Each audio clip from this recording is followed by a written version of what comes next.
Evet, rasyonel sayılar sorusu. Hemen çözelim. Kemal bir pastanın 2/5'ini yemiştir diyor. Sonra da kalan kısmı 6 kardeşi arasında paylaştırılmıştır diyor. O zaman şöyle yapalım. Biz pastaya şu 5 ile şu 6'ya böleceğim için 30 gram birim dersem Kemal 30 çarpı 2/5'ini yemiştir. Yani 5'e böldüm, 2 ile çarptım, 12 birimini yemiştir.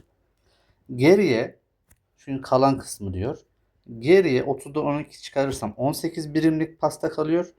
Bu 18 birimlik pasta da 6 kardeş arasında paylaştırılıyor. Yani 6'ya bölersem 3 birim olmuş oluyor.